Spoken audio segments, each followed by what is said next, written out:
if we didn't win, I think this could have very well ended up in a third world war, and that would not have been a good situation. What was your second And question? my second question for President Zelensky, why don't you wear a suit?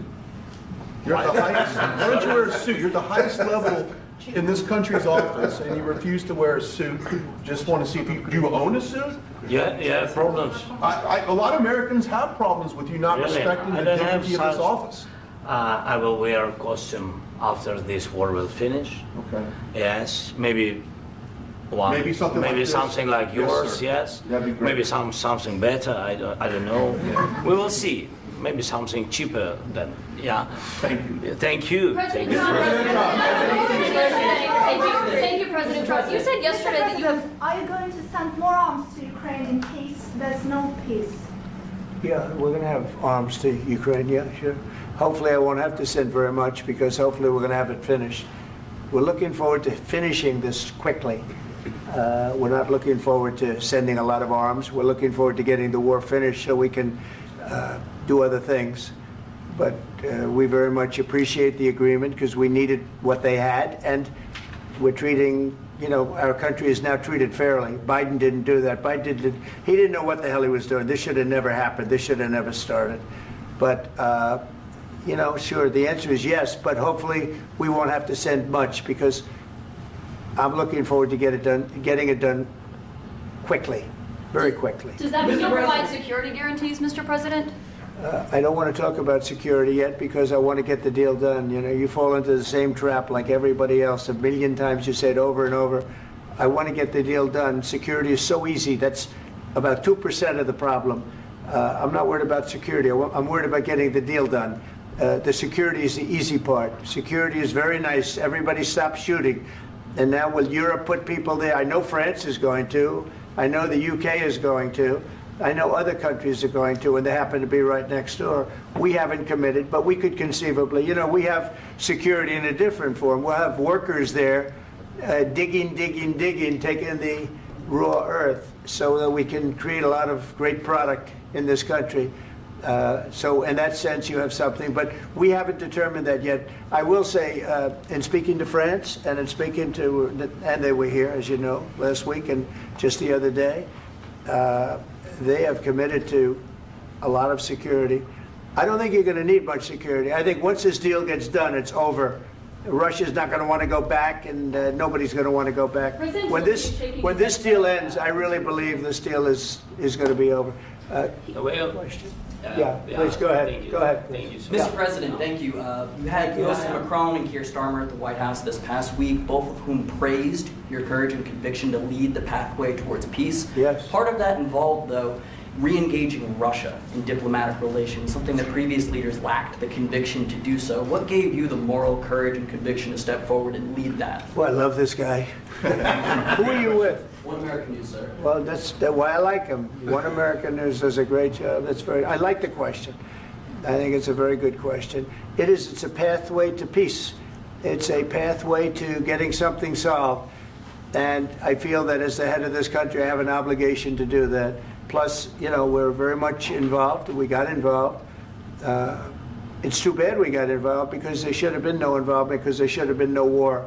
And there shouldn't have been October 7th. That would have never happened. As you know, Iran was broke.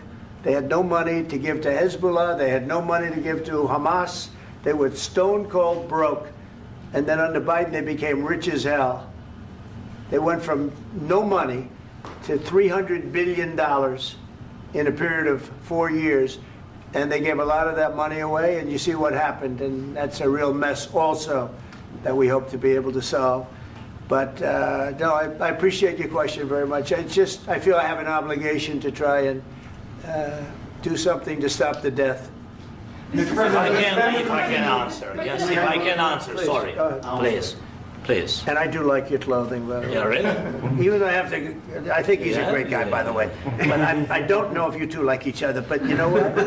I think he's dressed. I like this guy. I think he's dressed beautifully. So I have more serious things than answer on such Yeah, questions. sure, I will answer on more serious good questions statement. if I can. That's good. Yeah. So please, about security guarantees and about just ceasefire. We can't just speak about ceasefire and speak and speak.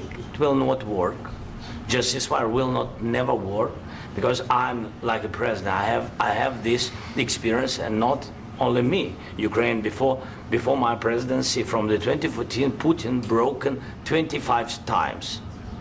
25 times he broken his own signature. 25 times he broken ceasefire. But he never broke to me. He never broke to me. No, you were the president. He You were never the broke- president he during. never broke to me. In 2016, you've been the president, Mr. President. You've been the president, but he had, of course, not with you, but he had during those period. He had conversations with our side, and we had Normandy format. You know, the France, Germany, Ukraine, and Russia, and he broken 25 times. That's why we will never accept just ceasefire. It will not work without security guarantees. Security guarantees, maybe President is right about this document and other, but this document is not enough. Strong army is enough, because his soldiers afraid, Putin's soldiers afraid of our soldiers when we're strong enough. If we are not strong enough, if we are empty, if our storage is empty, we can't defend our land. Today, you know, he knows that we have all the world knows that we have meeting. Yes, why he's using ballistic? Putin today using ballistic on our hospitals, schools, and etc. Ballistic. So he knows that we are here, and that President Trump is really have goodwill to stop this war. And you hear now the president. So why he's using? So he doesn't want to stop. He doesn't want. But I hope that we will do it. Really, we'll do it. Security, when we speak about security guarantees, when the Europeans are ready for contingents, they need USA backstop. If there will not be United States, we will not never have any contingents, strong contingents from the Europeans, because they don't want to divide alliance, connection between the United States as the main and strongest ally and Europeans. And this is crucial, this is important. That's what we want to speak about very much. This is very important. And air defense. So air defense, really, we have big deficit with all these systems, and we need to provide this. We need it very much.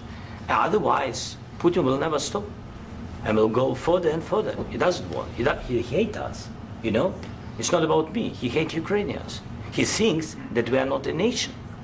He thinks, and he shared these thoughts. I think maybe with your team also. I don't know, but with all the Europeans, in media, official and not, he always said that there is no such country, such nation, such language, and such life like Ukrainian. No, he really doesn't respect all the Ukrainians, and he wants to destroy us. And you are right, Mr. President. That's 2%. This document, maybe other documents, it's a very good start, very good, but it will not enough to stop this person. Should Russia pay to rebuild Ukraine? Mr. President, under these Should Russia pay to rebuild Ukraine? They have to pay. This question you This didn't is the like rule. because This is the rule of because the I- war. I'm This is sorry. the rule of the war. During all the centuries, all the history, this is the rule of the war. Who began, those pay. Do you agree? This is the rule. Putin began this war. He has to pay all money for innovation. He has to pay. Of course, some Russian assets, what we have in Europe, about 300 billion, we can use them. We can use for innovation and buy military support from the United States also. We can do it, but it's not enough.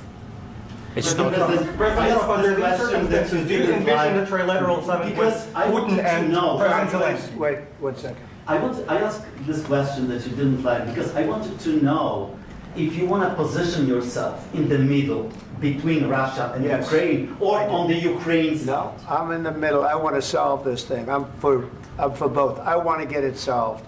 And it's wonderful to speak badly about somebody else, but I want to get it solved. If we can solve it, great. If we can't solve it, they're going to have to fight it out, and who knows what's going to happen. But I want to see it get solved. May I follow up? One more question about U.S. troops in Europe. After Russian invasion of Ukraine, your predecessor sent additional troops to Eastern Europe, including Poland, my country. Yeah. Are you committed to keeping these troops on the eastern flank of NATO in the future? I'm very committed to Poland. I think Poland has really stepped up and done a great job for NATO. They, as you know, they paid more than they had to. They are one of the finest groups